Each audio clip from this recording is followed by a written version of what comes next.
Libro Narraciones de un exorcista. Padre Gabriel Amort. Los dones de Satanás. También Satanás da poderes a sus devotos.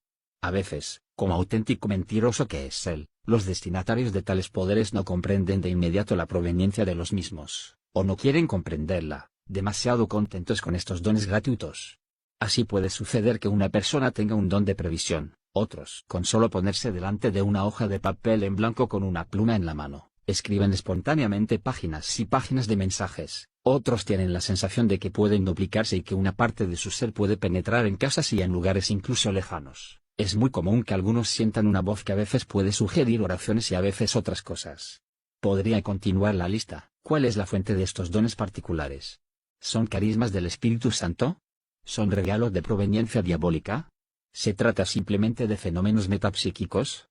¿Es preciso un estudio o un discernimiento hecho por personas competentes para establecer la verdad?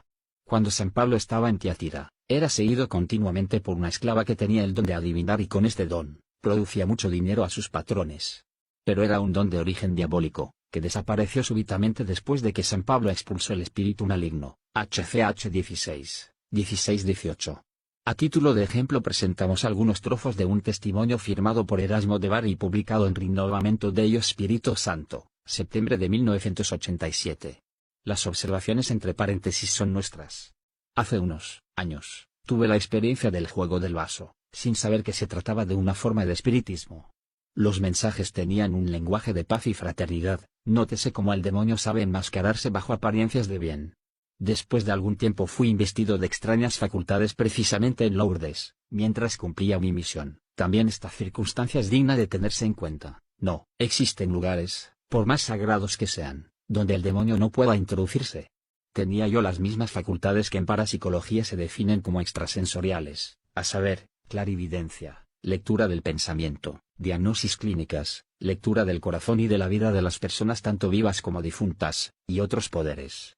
Algunos meses más tarde me vino una facultad más, la de anular el dolor físico con la imposición de las manos, aliviando o eliminando el estado de sufrimiento. ¿Era quizás la llamada pranoterapia? Con todos estos poderes no me era difícil hablar con la gente, pero después de los encuentros las personas quedaban chocadas con lo que yo decía, y quedaban con una profunda turbación porque yo las condenaba por los pecados cometidos, según lo veía yo en sus estados de ánimo. Pero leyendo la palabra de Dios, me daba cuenta de que mi vida no había cambiado en nada. Yo seguía siendo fácil para la ira, lento y para el perdón, fácil para el resentimiento, susceptible a la ofensa. Yo temía tomar mi cruz, me daba miedo de la incógnita del futuro y de la muerte. Después de una larga peregrinación y tormentosos trabajos, Jesús me condujo a la renovación. Aquí, encontré algunos hermanos que oraron sobre mí, y salí de lo que me estaba sucediendo, que no era de origen divino sino fruto del maligno. Puedo atestiguar que vi el poder del nombre de Jesús. Reconocí y confesé mis pecados del pasado, me arrepentí, y renuncié a toda práctica oculta. Estos poderes cesaron y fui perdonado por Dios, y por esto le doy gracias. No olvidemos que también la Biblia nos da ejemplos de hechos extraordinarios, idénticos, realizados por Dios y por el demonio. Algunos prodigios que Moisés realiza por orden de Dios delante del faraón, son realizados también por los magos de la corte. He aquí por qué el hecho en sí mismo, tomado aisladamente, no es suficiente para manifestarnos la causa cuando se trata de fenómenos de este tipo. Además, con frecuencia las personas, afectadas por disturbios maléficos tienen sensibilidades particulares, captan súbitamente si una persona tiene negatividad, prevén eventos futuros, a veces tienen una fuerte tendencia a querer imponer las manos a personas psíquicamente frágiles. Otras veces tienen la impresión de poder influir en los acontecimientos del prójimo, augurando males con una malicia que sienten en sí mismos casi con prepotencia. He visto que hay que oponerse y vencer todas estas tendencias para poder llegar a la curación. 148. Es peligroso para los incompetentes atacar al demonio. La carta citada pone en guardia a quien no tiene la facultad requerida, para que no se dirija directamente al demonio ni pretenda conocer su nombre. Es una norma dictada también como salvaguardia de las personas que quieren hacerlo, que no les compete. A este propósito los Hechos 19, 11-20, nos refieren un agradable episodio. Dios obraba por medio de Pablo milagros extraordinarios, de forma que bastaba aplicar a los enfermos los pañuelos o mandiles que había usado y se alejaban de ellos las enfermedades y salían los espíritus malos. Algunos exorcistas judíos ambulantes intentaron también invocar el nombre del Señor Jesús, y sobre los que tenían espíritus malos, y decían: os conjuro por Jesús a quien predica Pablo. Eran 7 hijos de un tal Esceva, sumo sacerdote judío, los que hacían esto. Pero el de espíritu malo les respondió: a Jesús lo conozco y sé quién es Pablo, pero vosotros, ¿quiénes sois?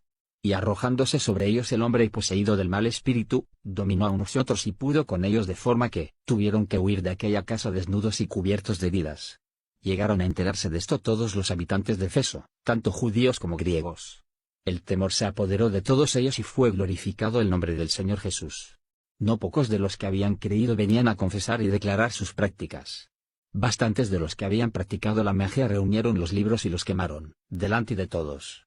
Calcularon el precio de los libros y hallaron que subía 50.000 monedas de plata. De esta forma la palabra del Señor crecía y se robustecía poderosamente. HCH 19, 11-20. Nótese también, además de la mala suerte de estos 7 hermanos, cómo la gente se convertía dejando la magia, el culto a Satanás, para abrazar la palabra del Señor, el culto a Dios. Muy distinto es lo que le sucedió al P. Cándido, autorizado por la Iglesia para este ministerio. Un día estaba exorcizando a una robusta señora, que solía enfurecerse. Estaba presente también un psiquiatra.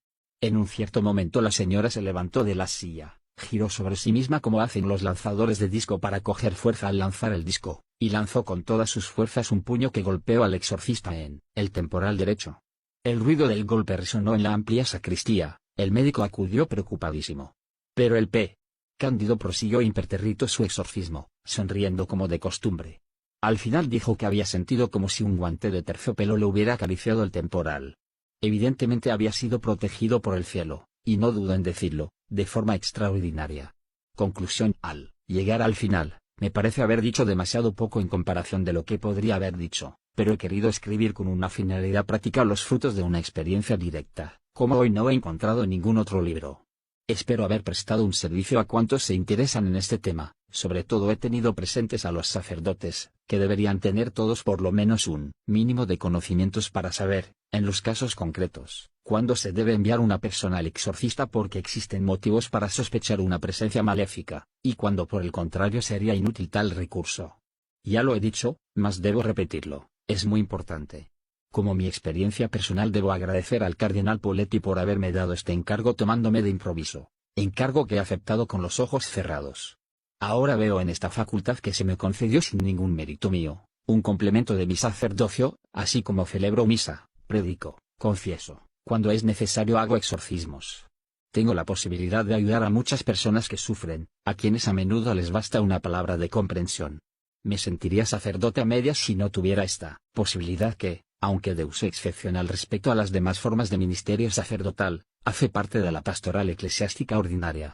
Por lo menos así debería ser.